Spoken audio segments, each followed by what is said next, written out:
მაგალითად დავხარჯე 250 ლარი. ქათა მივიყიდე, თევზი ვიყიდე, წვანილი, კვერცხი, 20 ცალი.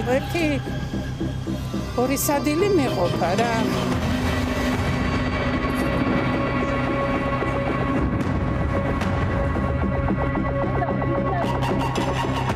250 ლარი და მხოლოდ 2-3 დღის საკვები. შემდეგ ყოველ ბაზარში დაბრუნება და ისევ რამდენიმე დღის სამყოფი პროდუქტების ყიდვა. იმ ქვეყანაში, რომლის ეკონომიკაც დუხს, მოსახლეობას დღიდან დღემდე, კვირიდან კვირამდე და თვიდან თვემდე საკუთარი თავებისა და ოჯახის გამოყვება უჭირს.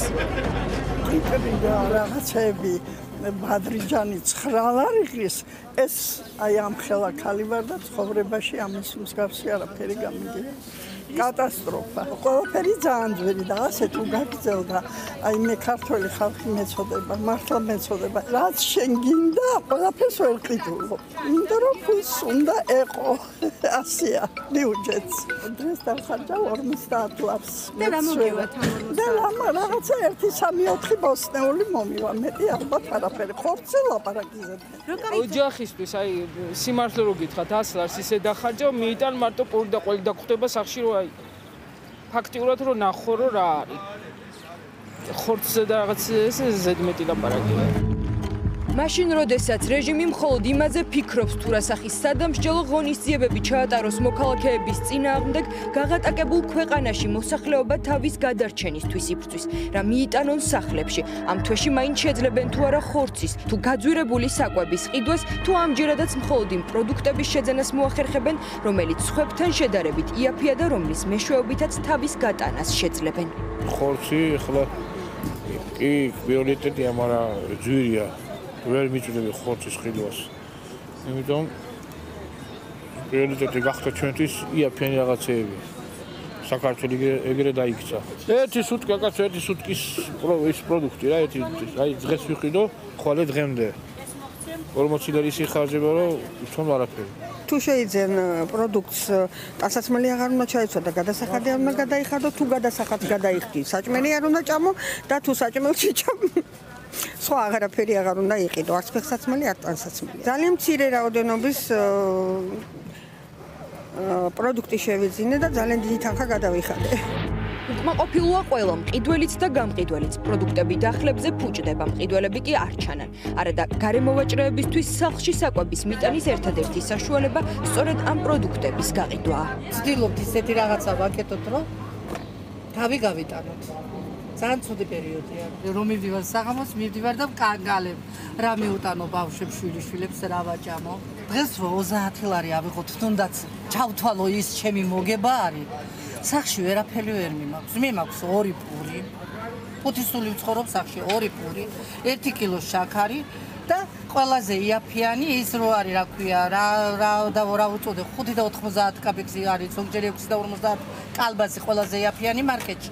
ის მივიდა რომ соуზი გაუკეთო ბავშვებს და ბორში, სუპი ეგეთი სითხეები რომ თითქოს და პროდუქტი და საჭმელი გვაქვს სახში. თავს ვიტყუებ. დილით 8 ნახევარზე რომ მოვდივარ და საღამოთი შევდივარ 15 თუ დავჩე 10 საათამდე 20 ლარამდეა, მეტი არ არის. კილოს ავყიდულობ და რომ ბავშვები მშიერი არ მომიკვდეს. ხორცი არ გუნახია ჩემ შვილიშვილებს უკვე 3 წელიწადია, არც ქათამიაც არაფერი. ისაც მალობა ღმერთ რომ სუპს რო ვაკეთებ და ცხელ-ცხელი საჭმელს რო ჭამენ. სოციალურად დაუცველების რაოდენობა გაიზარდა. იანვარში სახელმწიფო შემწეობას 700,000-მდე პირი იღებდა. შემწეობის მიმღებთა რიცხვი კი ახლა თითქმის 6,000-ით არის გაზრდილი. ქართულ ოცნებას მოქალაქეთა კეთილდღეობაზე რომ არ უფიქრია, ეს სტატისტიკაც ადასტურებს. თბილისის ქუჩებშიც ყოველ დღეს შევხვდებით ადამიანებს, რომლებიც საარსებო მინიმუმს უფასო სასადილოებიდან იღებენ. რაც მე მინდა გული და სულით ვერ ყიდულობ, იმიტომ რომ მე მაგდენი საშუალება, აი ახლა მივდივარ მე სასადილოში. უფასო სასადილოში, აგერ ჭურჭელიც მაგრო ის სახში წავიღო. 64 წლის ირინასთვის პენსია და სოციალური დახმარება ერთადერთი შემოსავალია.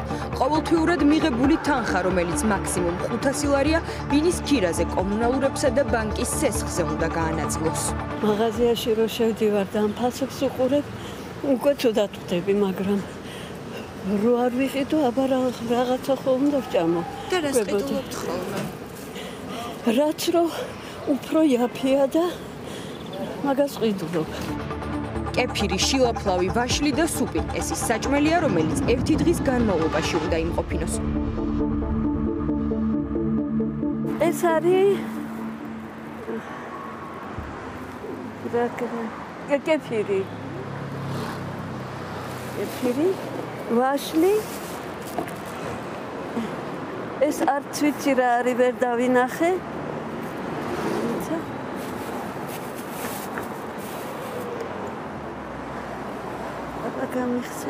აი შილაფლავია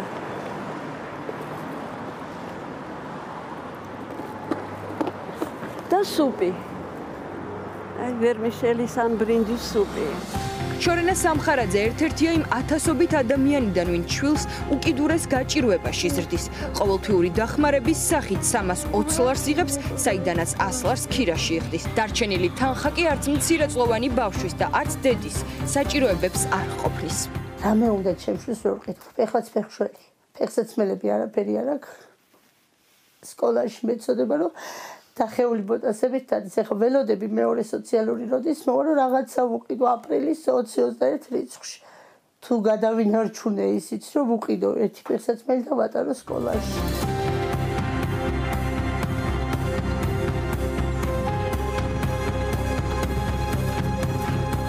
6 წლის ანა მარიას დედას ჯანმრთელობის პრობლემები აქვს, რის გამოც არათუ მუშაობას, არამედ ხშირად უფასო სასადილოში საჭმლის მოსატანად გასვლასაც ვერ ახერხებს. ამის გამო ხშირად დედა შვილი მშიერი რჩება. ნახევრად მშიერი ვარ, იმიტომ რომ ხანდახან ნახალოკაში დავდივარ ამ სასადილოს იმას და ხანდახან არ შემიძლია ვერ მივდივარ და პარტას ეს შაქრის გარეშე ფერს როგორღაც ვახერხებთ. ხან წყალი ისე ჩემში შაქარი და წყალი და ჩაით ამას ღებულობს. ნახევრად მშიერი მყავს. სარგებლობ სოციალური ბენეფიციარი ვარ კვებაზე უფასო სასადილოთი, მაგრამ არ იყოს ალბათ მეც და ჩემი შვილიც მართლა მშიერი ვქენ. განარა არის ერთი პური არის დღეში. მთელ დღეში ერთი პური უნდა გვეყოს ორივე დედაშვილს და მეორე დღემდე. რაც არის ეგ არის. სხვების მსგავსად შორენასაც უწევს პროდუქტების შორის არჩევანის გაკეთება. კვერცხი, მაწონი და ხანდახან არაჟანი. ეს არის იმ პროდუქტების ჩამონათვალი, რომლის შეძენასაც ოჯახი ახერხებს და რომლითაც შემდეგი თვის ჩარიცხვამდე უნდა მიაღწიონ. 220 ლარში იმდენი რა უნდა იყიდო თვიდან თვებამდე საკვებიც გეყოს ადამიანს, ორსულ ადამიანს. და პროდუქტიც რომ ეს პარაშოკი და ესენცი განა რა უნდა იყიდო 220 ლარში რომ თვიდან თვებამდე გეყოს. კვერცხი, მაწონი, ხანდახან არაჟანს თუ უყიდი ხოლმე და პური ძირითადად. ისეთი რომ რაღაცა კომბოსტოს თუ ვიყიდი ხოლმე და ესეთი თითო 2 ცალი სტაფილო და ისო ბორში რაღაცა გავუკეთო მაკარონი და ეს გააჩნია უყოდ ამ თვეში შეიძლება ერთი ვიყიდო მეორე თვეში მეორე და ეს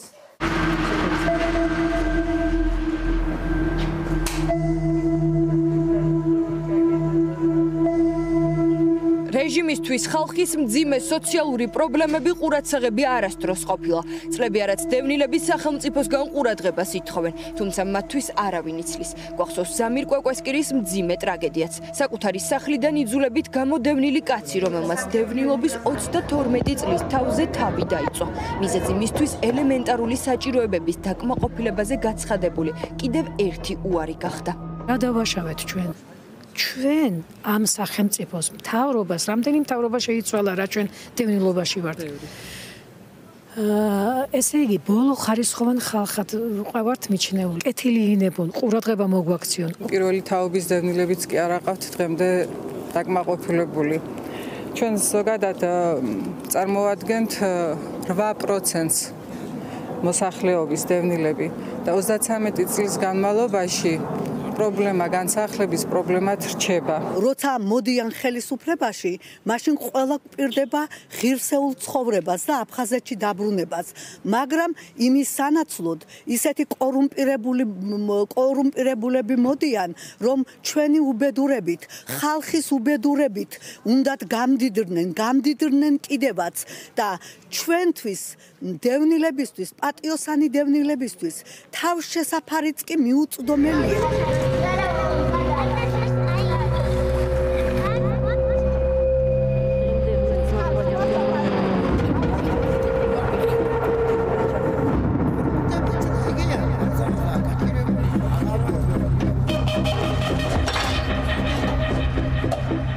ოცნების ქალაქში გაჭირვება ყველაზე მეტად იგრძნობა. იქ, სადაც ადამიანები ნორმალურ ცხოვრებას ეძებენ, ელემენტარული საცხოვრებელი პირობები ოცნებად იქცა. ამას ორი ბავშვის სიცოცხლეც ემსხვერპლა. ოცნების ქალაქი ის ადგილია, სადაც გაჭირვება, სიცივე და შიმშილობა სახლობს. აი შემოდის მუხლის ხელად ძევაში დედაშვილი ვკვდებით. სულ წყალში ვარ დაფარებული დავსირისწით. წლეკიდე გვემართა მოკლედ. სულ წამლებს ყიდულობ და წამლებს და განახოთ შემომწადით ერთი ცელოფანი წამალი მაქვს. წყალში ვიჩობი დედი. წყალში ვიჩობი, წყალს ვიღებ და ვაქცევდი. დიდი ყველაფერი პრობლემაა მაქვს, ყველანაირი. ეს არ არის მხოლოდ ცალკეული ადამიანების ისტორია, ეს ის მძიმე ყოფა, რომლის წინაშეც ოცნების მე-13 წელს მოსახლეობის უმეტესობა აღმოჩნდა. დილიდან დაღამებამდე შრომაში ადამიანების ერთადერთი საფიქრალი, მხოლოდ ის გახდა თუ როგორ იარსებონ თვიდან თვემდე.